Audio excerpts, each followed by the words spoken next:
स्वागत है आप सभी का अपने यूट्यूब चैनल बी एजुकेट में। एससीईआरटी सीरीज साइंस 6 क्लास का आज 4th चैप्टर हम कंप्लीट करेंगे। पहले हम 3 चैप्टर को पढ़ चुके हैं। कल हमने पढ़ा था तंतु से वस्त्र, जिसमें हमने कपास की खेती के बारे में, पटसन की खेती के बारे में, साथ ही साथ आपके प्राकृतिक तंतु क्या होते हैं, तंतु क्या होते हैं, मानव निर्मित तंतु क्या होते हैं, इन सारी चीज़ों को पढ़ा था।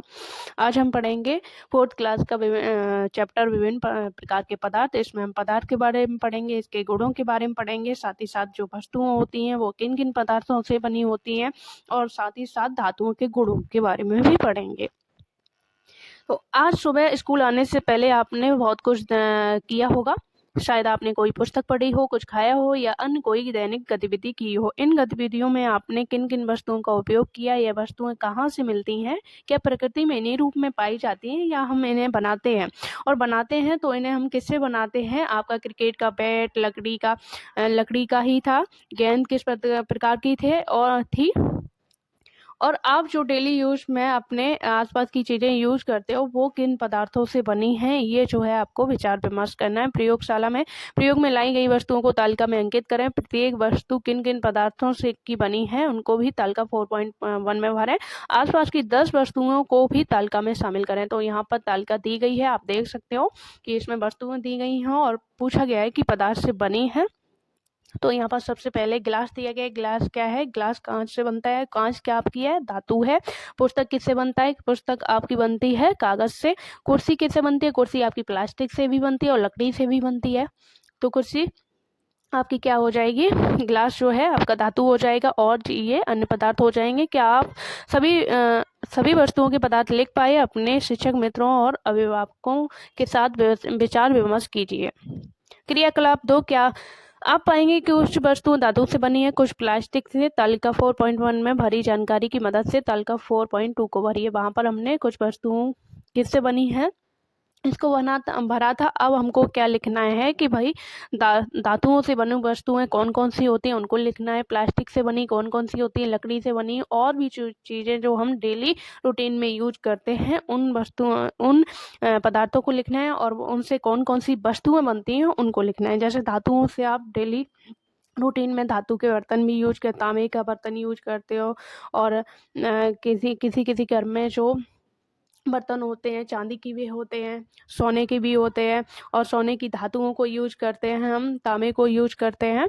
तो ये सारी कांच को हम प्रयोग में लाते हैं। कांच भी एक धातु है, तो धातु से बनी वस्तुओं को हम प्रयोग में लाते हैं। प्लास्टिक जो डेली हम प्लास्टिक की काफ़ी सारे सामान को प्रयोग में लाते हैं, उन वस्तुओं को लिखना है। और लकड़ी इत्यादि से भी जो वस्तुएं हम प्रयोग में लाते हैं उनको आपको लिखना है। तालिका 4.2 में हमने इस आधार पर समूहकरण किया कि वस्तुएं किस पदार्थ की बनी है। एक क्रम में आई वस्तुओं को कम से कम एक गुण समान है। जैसे क्रमांक 2 में आई सभी वस्तुएं प्लास्टिक की बनी है।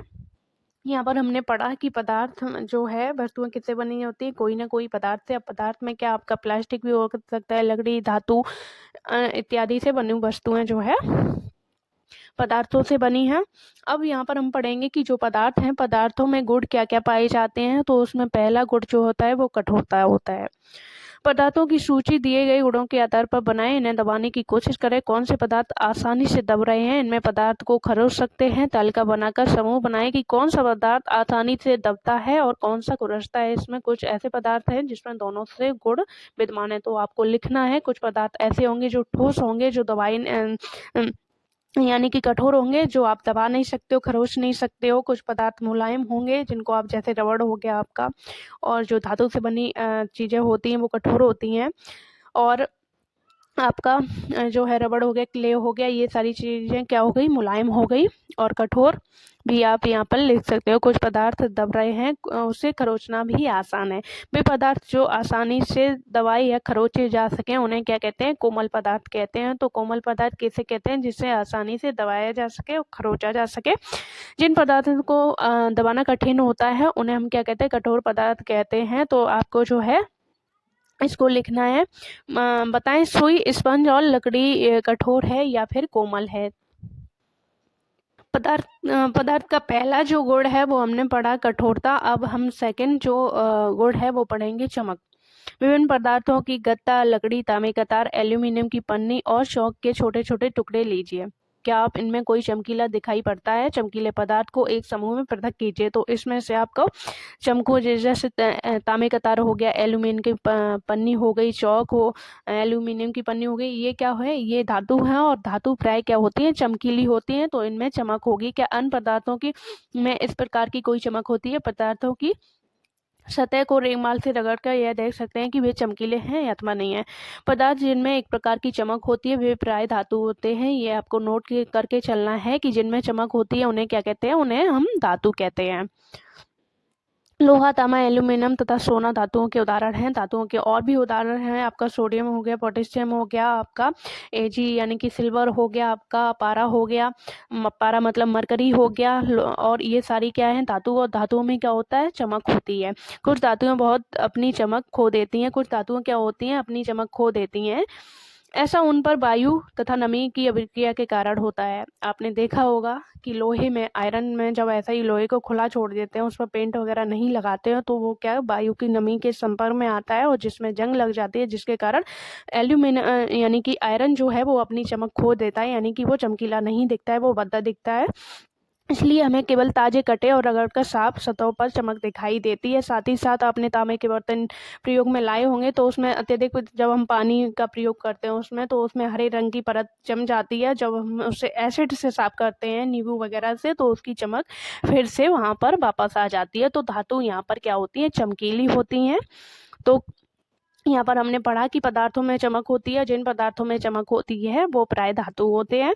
अब हम पढ़ेंगे घुलनशीलता। आवश्यक सामग्री: कांच के 4 गिलास लेने हैं आपको, चम्मच, शक्कर, रेत, नमक व चौकचूर लेना है। कांच के 4 गिलास लें तथा प्रत्येक में 3/4 जल आपको भरना है। हर गिलास में आपको क्या करना है? 3/4 जल भरना है। इन गिलासों में क्रमशः 1-1 चम्मच शक्कर, रेत, नमक व चौकचूर डालना है। एक में नहीं डालना, आपको अलग अलग एक गिलास में आपको शक्कर डालनी है, एक में रेत डालनी है, एक में आपको नमक डालना है, एक में आपको चौकचूर डालना है, उसको हिलाना है। अब इन्हें स्थिर छोड़ दें। 5 मिनट के बाद गिलास को ध्यानपूर्वक अवलोकन करना है। आपको देखना है कि कौन सा पानी में घुल जाता है, कौन सा नहीं घुलता है। यहाँ पर आप देख भी सकते हो कि शक्कर दिया है, चौकचूर, रेत, नमक और 4 गिलास दिए हैं। 1-1 चम्मच जो है आपको डालना है इसमें और देखना है कि कौन कौन सा घुलता है, कौन कौन सा नहीं घुलता है। और तालिका 4.4 में इसको आपको लिखना है। शक्कर, जैसा कि आप प्राय देखते हैं डेली रूटीन में शरबत वगैरह बनाना होता है तो पानी में हम शक्कर जब भी घोलते हैं तो वो घुल जाती है। रेत क्या है? नहीं घुलेगी आपकी, नमक आपको घुल जाएगा। चौक क्या है? कुछ घुलेगी, कुछ उसके कण जो है उसमें पानी में रहेंगे और पानी का जो कलर है वो चेंज कर देंगे। आप पाएंगे कि कुछ पदार्थ जल में पूर्णतः विलीन हो गए अर्थात घुल गए। ये हम कहते हैं कि ये पदार्थ जल में विलीन है, यानी कि जो पदार्थ जल में पूर्णतः विलीन जो है मिल जाते हैं, घुल जाते हैं, उसे हम क्या कहते हैं? विलेय कहते हैं। जैसे शरबत, जैसे चीनी हो गई, चीनी पानी में घुल जाती है तो वो क्या हो जाती है? विलेय हो जाती है। जबकि कुछ पदार्थ जल में नहीं घुलते, उन्हें हम क्या कहते हैं? अवलेय कहते हैं। तो इसमें से क्या अवलेय होगा? इसमें विलेय तो आपका शक्कर हो जाएगा, रेत आपकी अवलेय होगी, नमक आपका जो है विलेय हो जाएगा और चौक भी आपका विलेय हो जाएगा। जल में कई पदार्थों में घुलने की क्षमता होती है। जल को इस स्थिति में घोलक या विलायक कहते हैं। आप जिस पदार्थ में घोला जा रहा है उससे तो या तो घोलक कहेंगे या विलायक कहेंगे। क्या जल के अलावा कोई अन्य पदार्थ घोलक हो सकते हैं? हो सकते हैं, क्यों नहीं हो सकते? आपने हाथ में काले पेंट या अलग तरह लग जाता है तो आप इसे किससे साफ करते हैं? शिक्षक से चर्चा करें। आपके साथ आपके हाथ में तैलीय पेंट या अलग तरह लग जाता है तो इसे आप केरोसिन यानी कि मिट्टी के तेल से साफ करते हैं। केरोसिन तेल आपके हाथ में लग जाने से अलग तरह को क्या करता है? तो आपने देखा होगा आपके घर में जब भी कहीं कभी भी पेंट हुआ होगा तो पेंटर के हाथों में जब भी पेंट लग जाता है तो वो उसे सबसे पहले क्या कहते हैं? केरोसिन ऑयल से साफ करते हैं। और आपने ये भी देखा होगा कि जो पेंट के ब्रश होते हैं वो लंबे समय तक अगर पेंट में रखे रहते हैं तो वो जकड़ जाते हैं, वो काम नहीं करते हैं। तो उन्हें सही से काम में लाने के लिए क्या करते हैं? केरोसिन तेल में उनको साफ करते हैं, उसके बाद हम उनका प्रयोग करते हैं। बहुत से पदार्थ जल में घुलनशील होते हैं, इसलिए हमारे शरीर में प्रक्रिया में इसकी महत्वपूर्ण भूमिका है। तो बहुत से पदार्थ क्या होते हैं? जल में घुलनशील होते हैं, इसलिए जल की हमारे शरीर में महत्वपूर्ण जो है प्रक्रिया है। यहाँ पर आप देख सकते हो कुछ पदार्थ ऐसे भी होते हैं जो ठंडे जल में कम घुलते हैं, गर्म जल में ज़्यादा घुलते हैं। तो ये पॉइंट आपको नोट करके चलना है, क्योंकि जो आपका सीटेट होता है उसमें लाइन बाई लाइन इस तरह के क्वेश्चन पूछ दिए जाते हैं और वहाँ पर फिर हमारे गलत होते हैं, क्योंकि हमें पॉइंट क्लियर नहीं होते हैं। तो यहाँ पर आपको ये पॉइंट नोट करके चलना है कि कुछ पदार्थ क्या है ठंडे जल में कम घुलते हैं, गर्म करने पर उनकी जो घुलनशीलता है वो बढ़ जाती है। यहाँ पर जैसे चीनी के साथ होता है, आधी कटोरी पानी लीजिए, आधा चम्मच चीनी डालिए और चम्मच से मिलाइए, घुलने पर आधी चम्मच चीनी फिर डालिए और मिलाइए। क्या चीनी घुली? तो तब ऐसा करें जब चीनी पानी में घुलती रहे, नहीं घुलने पर पानी को गर्म कीजिए तथा अवलोकन कीजिए। आप देखेंगे कि पेंदी में पड़ी चीनी घुल जाती है। आपने घर पर भी देखा होगा, चाशनी वगैरह बनाते हैं, जब आप रसगुल्ले वगैरह बनाते हैं तो उसमें चीनी को गर्म किया जाता है और वो पूरी तरीके से घुल जाती है। तो कुछ पदार्थ ऐसे होते हैं जो ठंडे पानी में आसानी से नहीं घुलते हैं, लेकिन जब उन्हें गर्म करते हैं तो वो घुल जाते हैं, उनकी घुलनशीलता बढ़ जाती है। ये पॉइंट आपको नोट जो है करके चलना है। अब यहाँ पर दिए गए हैं, अन्य घुलनशील पदार्थों के साथ यह प्रक्रिया कीजिए और तालिका बनाइए। ठंडे जल में कुछ पदार्थ आपको लेने हैं, ठंडे जल में कम घुलते हैं, गर्म जल में घुल जाते हैं। तो ये सारे पदार्थ आपको लिखने हैं। 4.5 से आपको पता लगता है कि पानी की निश्चित मात्रा में किसी पदार्थ की अधिकतम कितनी मात्रा घुलती है, इसे पदार्थ की घुलनशीलता कहते हैं। ये पॉइंट आपका महत्वपूर्ण है कि पानी की एक निश्चित मात्रा में किसी पदार्थ की कितनी अधिकतम मात्रा मिलाई जा सकती है, उसे ही उस पदार्थ की क्या कहते हैं, विलेयता कहते हैं। कि इस पदार्थ में सिर्फ इतना ही जो है, इस पदार्थ में सिर्फ इतना ही पदार्थ, अन्य कोई पदार्थ मिलाया जा सकता है, घोला जा सकता है। इन घोलों को संतृप्त विलयन कहते हैं। अब संतृप्त विलयन यहाँ पर आपको नोट करके चलना है। क्या करके चलना है कि एक निश्चित मात्रा में निश्चित पदार्थ को कितने सीमा तक, कितने मात्रा तक घोला जा सकता है, उसे ही उसकी संतृप्त जो है एक घुलनशीलता कहते हैं और संतृप्त घोल कहते हैं। गर्म करने पर किसी घोल में घुल पदार्थ की क्षमता बढ़ जाती है। यहाँ पर आप नोट करके चल सकते हो, गर्म करने पर किसी पदार्थ की जो है घोल में घुल पदार्थ की घुलने की क्षमता बढ़ जाती है। जैसा कि पानी में, ठंडे पानी में जब चीनी को घोला था तो वो नहीं घुल रही थी, जब उसको गर्म किया तो वो आसानी से घुल गई। कुछ गैसों में जल की कुछ गैसें भी जल में घुलनशील होती हैं, परंतु गर्म करने पर घुलनशीलता इनकी कम हो जाती है। पदार्थों में क्या होता है, गर्म करने पर घुलनशीलता बढ़ जाती है, लेकिन गैसों में क्या होता है, गर्म करने पर घुलनशीलता कम हो जाती है। जैसे पानी को गर्म करोगे तो उसमें ऑक्सीजन की जो घुलनशीलता है वो कम हो जाती है। तो ये पॉइंट भी आपको नोट करके चलना है कि पदार्थों में जब पानी को गर्म करेंगे किसी पदार्थ में तो उसकी घुलनशीलता क्या होगी, बढ़ जाएगी।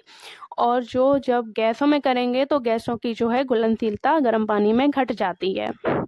अब यहाँ पर आपको दिया गया है गर्म करने पर क्या होता है। किसी संतृप्त घोल में, संतृप्त घोल आपको पता है कि एक निश्चित मात्रा तक किसी पदार्थ को पानी में घोला जाए। किसी संतृप्त घोल में अधिक पदार्थ घोलना हो तो आप क्या करेंगे। अब आपको क्या करना है कि किसी संतृप्त घोल में आपको और भी अधिक पदार्थ मिलाना हो, घोल को गर्म करके देखें।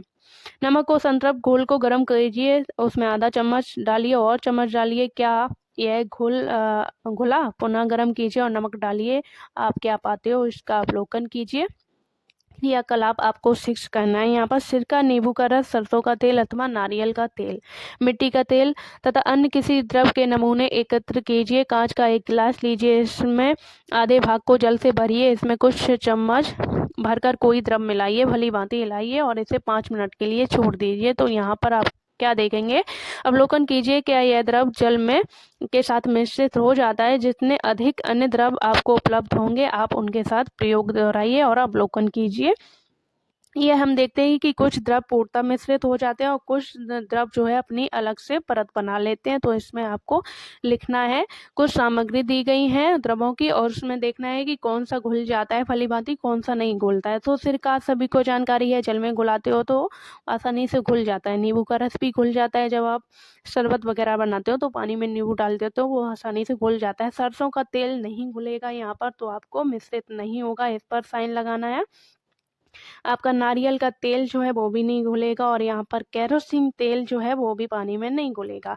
कुछ गैसें जल में घुलनशील होती हैं जबकि अन्य नहीं। तो कुछ गैसें क्या होती हैं, जल में घुल जाती हैं जबकि अन्य गैसें नहीं। सामान्यतः जल में कुछ गैस थोड़ी मात्रा में घुलनशील होती हैं। तो सामान्यतः जल में क्या होता है, गैस जो है थोड़ी मात्रा में घुलनशील होती है। गर्म जल में ऑक्सीजन की घुलनशीलता क्या है, घट जाती है। गर्म जल जब करते हैं तो उसमें ऑक्सीजन की घुलनशीलता घट जाती है। जल में विलीन ऑक्सीजन गैस जल में रहने वाले जंतुओं एवं पादपों के लिए अत्यंत महत्वपूर्ण है। तो आपने पढ़ा भी होगा कि जो जलीय जीव होते हैं वो ऑक्सीजन कहाँ से लेते हैं, वो भाई जो जल में ऑक्सीजन होती है वहाँ से अपनी ऑक्सीजन लेते हैं।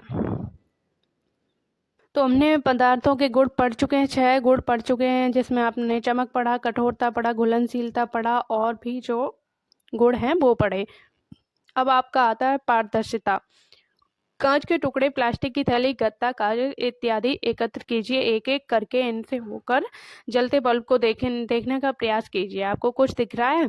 इस आधार पर पदार्थों का समूह बनाइए। अब कुछ पदार्थ ऐसे होंगे जिसमें आपको प्रकाश पूर्ण तरीके से दिखेगा, कुछ में नहीं दिखेगा, कुछ में थोड़ा थोड़ा दिखेगा। वे पदार्थ जिनमें होकर वस्तुओं को देखा जा सकता है उन्हें पारदर्शी कहते हैं। तो पारदर्शी किसे कहते हैं? वे पदार्थ जिनसे होकर वस्तुओं को देखा जा सकता है उन्हें पारदर्शी कहते हैं। आपके पारदर्शी समूह में कौन कौन से पदार्थ हैं वो आपको लिखने हैं यहाँ पर। कुछ पदार्थों में वस्तुओं को नहीं देखा जा सकता है, उन्हें अपारदर्शी कहते हैं। कुछ पदार्थ अपारदर्शी पदार्थों के उदाहरण दीजिए। आप अपारदर्शी पदार्थों के उदाहरण दे सकते हो। कुछ वस्तुएं पदार्थ में से देखने पर स्पष्ट या धुंधली दिखाई देती हैं। अस्पष्ट या धुंधली दिखाई देती हैं, ऐसे पदार्थों को क्या कहते हैं? पारभासी कहते हैं। तो हमने क्या पढ़ा? आपका पारदर्शी पढ़ा, अपारदर्शी पढ़ा। पारदर्शी यानी कि जिनमें से स्पष्ट रूप से दिखाई दे सके। अपारदर्शी जिन वस्तुओं को में से जो है दिखाई ना दे। और कुछ अपारदर्शी पदार्थों के उदाहरण, कुछ वस्तुएं पदार्थ में से देखने पर स्पष्ट या धुंधली दिखाई देती हैं, उन्हें हम पारभासी कहते हैं। अब यहाँ पर आपको पढ़ना है उत्प्लावकता, जो कि बहुत ही महत्वपूर्ण है कि उत्प्लावकता क्या होता है। ये भी एक पदार्थ का गुण है और इस जो है कॉन्सेप्ट से क्वेश्चन काफी पूछे जाते हैं। कुछ पदार्थ जो जल में मिश्रित नहीं हो पाते हैं वे जल की सतह पर आकर तैरने लगते हैं, अन्य डूबकर गिलास की तली में बैठ जाते हैं। क्या यह सही नहीं है? हम ऐसे बहुत से उदाहरण देखते हैं जिनमें पदार्थ जल में तैरते रहते हैं और डूब जाते हैं। किसी तालाब की सतह पर गिरी सूखी पत्तियां, कंकड़ जो आप इसी तालाब में फेंक देते हैं, शहद की वो बूंदें जिन्हें आप गिलास में जल में गिराते हैं, आप क्या देखते हैं? इन सब का क्या होता है? जल में डूबती एवं तैरती हुई वस्तुएं। यहाँ पर जो वो भी दिया गया है आपको चित्र की कौन सी वस्तुएं डूब रही हैं, कौन सी वस्तुएं जो है तैर रही हैं। जल में तैरने वाले तथा जल में डूबने वाले 5-5 उदाहरण लिखिए। अन्य द्रवों जैसे तेल में यही पदार्थ तैरते हैं या डूब जाते हैं, इसे देखने के लिए आप किस प्रकार परीक्षण करेंगे। कुछ वस्तुओं को एकत्र कीजिए। किसी बर्तन के आधे भाग को जल में भरें। प्रत्येक वस्तु को बारी बारी में पानी डालें। पानी में तैरने और पानी में डूबने वाली वस्तुओं का समूह बनाना है आपको। पानी पर तैरने वाली वस्तुएं हल्की तथा डूब जाने वाली वस्तुएं भारी होती हैं। तो यहाँ पर जो वस्तुएं हल्की होती हैं वो पानी पर तैरती रहती हैं, जो वस्तुएं भारी होती हैं वो जो है पानी में डूब जाती हैं। लोहे की बनी वस्तुएं पानी में डूब जाती हैं। एक छोटा पिन भी डूब जाता है, परंतु लोहे का बना जहाज अपनी विशिष्ट आकृति के कारण नहीं डूबता है। आप इस पर शिक्षक से चर्चा कर सकते हैं। हमने यह सीखा किन पदार्थों के अपने भिन्न आकार, आकृतियां तथा गुण होते हैं तथा इनके जल अन्य द्रवों में मिश्रित होने के ढंग भी भिन्न भिन्न होते हैं। वे जल में तैर अथवा डूब सकते हैं अथवा पारदर्शी, अपारदर्शी और पारभासी हो सकते हैं। पदार्थों का समूहन उनके गुणों में समानताओं अथवा विभिन्नताओं के आधार पर किया जाता है। हमें पदार्थों को समूह में रखने की आवश्यकता क्यों पड़ती है? दैनिक जीवन में हम प्राय पदार्थों का वर्गीकरण या समूह अपनी सुविधा के लिए करते हैं। घर में हम अपनी वस्तुओं को भंडारण सामान्यतः इस प्रकार करते हैं कि जैसे वस्तुएं एक साथ रखी हों। इस प्रकार वस्तुओं का हम आसानी से उनका पता लगा सकते हैं। इसी प्रकार कोई पंसारी प्राय सभी प्रकार के बिस्कुटों को अपनी दुकान में एक कोने में रखता है, सभी साबुनों एवं प्रसाधन सामग्री को अन्य स्थान पर, जबकि अनाज तथा दालों को भंडारण के किसी अन्य स्थान पर रखता है। इस प्रकार के समूह के लाभप्रद होने का एक दूसरा कारण है पदार्थों को इस प्रकार समूह में बांटकर उनके गुणों का अध्ययन तथा इन गुणों के किसी प्रतिरूप पैटर्न का अवलोकन करना सुविधाजनक बन जाता है। इसके लिए विषय में अधिक से अधिक अध्ययन हम उच्च शिक्षा में करेंगे। तो यहाँ पर चैप्टर हमारा कंप्लीट हो चुका है, जिसमें हमने पदार्थ के गुणों के बारे में पढ़ा और पदार्थ के बारे में पढ़ा। अब यहाँ पर कुछ जो है नए शब्द हैं और साथ ही साथ जो इसका सार है, यानी कि इस चैप्टर में क्या क्या सीखा। सभी वस्तुएं भिन्न भिन्न पदार्थों से बनी होती है। पदार्थों का समूह उनके गुणों की समानताओं या विभिन्नताओं के आधार पर किया जाता है। कुछ पदार्थ कठोर होते हैं, जबकि कुछ कोमल होते हैं। कुछ चमक होती है, कुछ में नहीं। कुछ पदार्थ द्रव में घुलनशील और कुछ अघुलनशील होते हैं। कुछ पदार्थ जल में डूब जाते हैं और कुछ तैरते रहते हैं। ये सारी चीज़ें जो है हमने कंप्लीट की। अब चीनी क्या है? चीनी जल में घुलनशील है और जो है पारदर्शी पदार्थ से होकर प्रकाश अंशतः पार करता है। कुछ गैसें जल में घुलनशील होती हैं।